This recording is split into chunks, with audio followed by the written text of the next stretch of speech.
Hello everyone, welcome to competitive exam Mantra.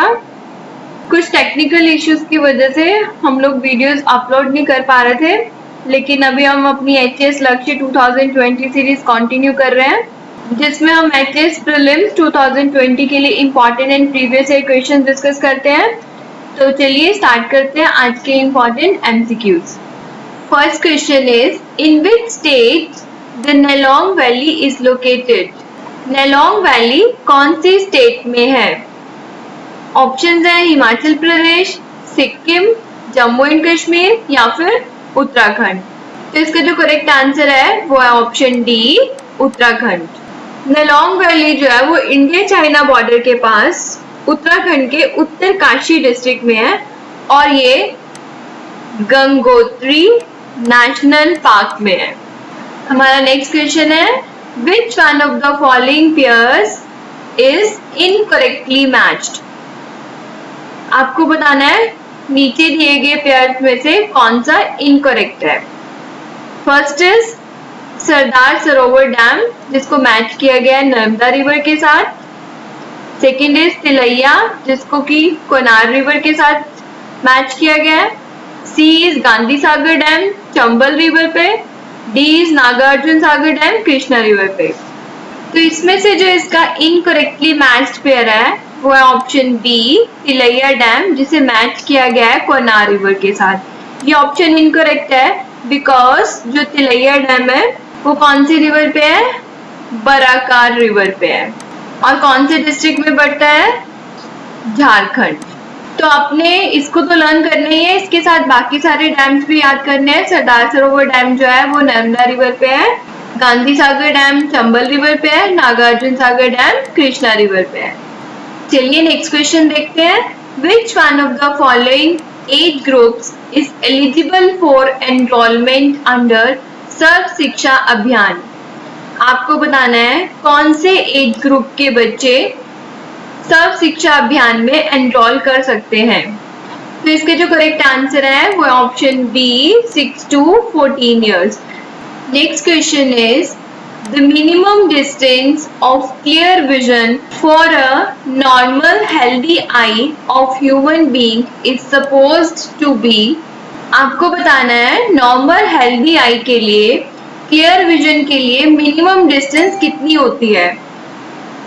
Option है 50 centimetre, 10 centimetre, 15 centimetre या फिर 25 centimetre. तो इसका जो करेक्ट आंसर है वो option D, 25 centimetre. Next question is, quinine the effective medicine in the treatment of malaria is extracted from. आपको बताना है मलेरिया के लिए इफेक्टिव मेडिसिन क्विनाइन जो है उसे किससे एक्सट्रैक्ट किया जाता है।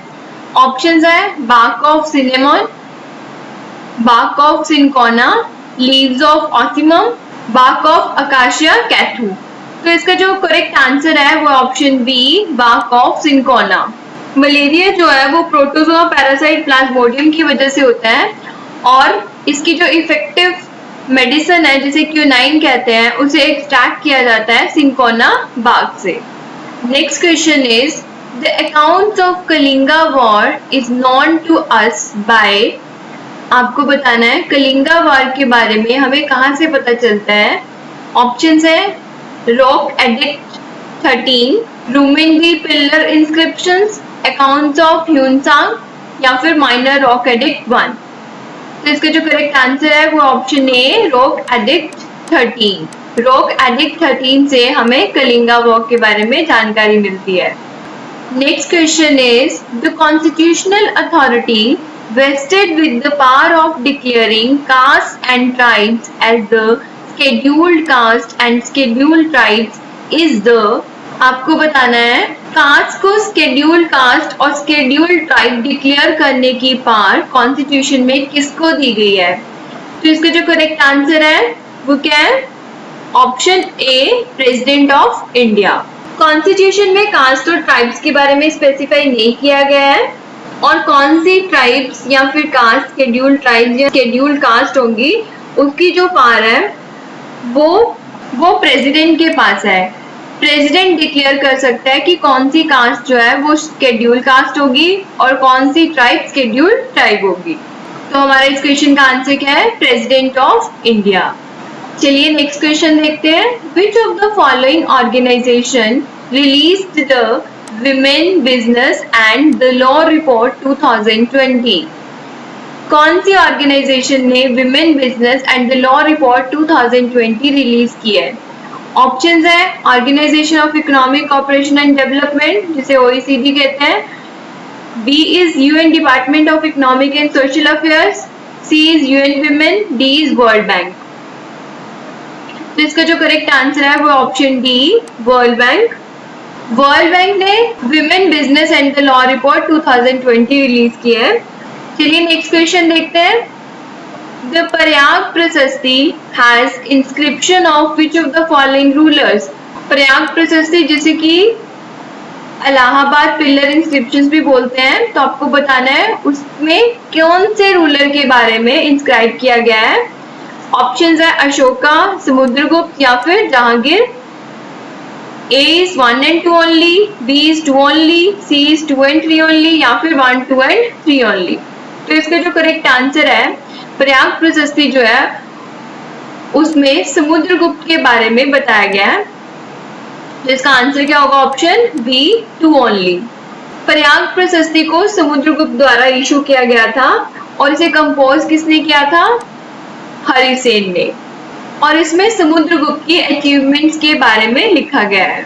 इंपॉर्टेंट क्वेश्चन है। प्रयाग प्रशस्ति किससे रिलेटेड है? समुद्रगुप्त से रिलेटेड है। चलिए नेक्स्ट क्वेश्चन देखते हैं। The 1 trillion trees initiative was launched recently by which of the following? 1 trillion trees initiative recently किसके द्वारा लॉन्च किया गया है? ऑप्शंस है food and agriculture organisation, the United Nations Convention to Combat Desertification, the International Union for Conservation of Nature या फिर World Economic Forum। तो इसका जो करेक्ट आंसर है वो option D, world economic forum. World economic forum ने launch किया है 1 trillion trees initiative to grow, restore and conserve 1 million trees around the world to restore the biodiversity and to help fight climate change. Next question is, in modern Indian history, Mayo's resolution of 1870 was related with? Mayo resolution 1870 किससे related है? Police reforms, financial decentralisation, educational reforms या फिर vernacular press. तो इसका जो correct answer है वो option D, financial decentralisation. Mayo resolution जो था वो development of local self government से रिलेटेड था and decentralisation of power and finances, and this was the first step towards a financial decentralisation. तो जो फर्स्ट स्टेप था फाइनेंशियल डिसेंट्रलाइजेशन का वो किस में आया था? मायोस रेजोल्यूशन 1870 में। Next question is, who sang Vande Mataram in the independent session of Constitutional Assembly on 14th August 1947? Constituent assembly के इंडिपेंडेंट सेशन में वंदे मातरम किसने गाया था? ऑप्शंस है सुचेता कृपलानी, मनमोहिनी सहगल, उषा मेहता या फिर अरुणा आसफ अली। इसका जो करेक्ट आंसर है वो option A, Sucheta Kripalani. Next question is, Bonn challenge is related with? Bonn challenge किससे रिलेटेड है? Land degradation, greenhouse gases, migratory species या फिर वेटलैंड कंजर्वेशन। तो इसका जो करेक्ट आंसर है वो option A, land degradation. Bonn challenge जो है वो एक ग्लोबल एफर्ट है to bring 150 million hectares of world's forested and degraded land into restoration by 2020 and 350 million hectare by 2030 तक। इसको 2011 में लॉन्च किया गया था by the government of Germany and IUCN द्वारा। Next important question is, who has won the World Food Prize 2020? World Food Prize 2020 किसको मिला है? तो इसका जो करेक्ट आंसर है वो ऑप्शन बी, डॉक्टर रतन लाल। डॉक्टर रतन लाल एक सॉइल साइंटिस्ट है जो कि नेटिव ऑफ इंडिया है बट यूएस के सिटीजन है। उन्हें ये अवार्ड जो है वो उनकी सॉइल सेंट्रिक अप्रोच को डेवलप करने के लिए मिला है जिससे कि फूड प्रोडक्शन और ज्यादा इंक्रीज होगी और इससे स्मॉल होल्डर्स फार्मर्स को बहुत ज्यादा फायदा मिलेगा। और इनकी ये approach food and nutritional security को इम्प्रूव करेगी और इन सब कंट्रीब्यूशन की वजह से उनको यह वर्ल्ड फूड प्राइज 2020 दिया गया है।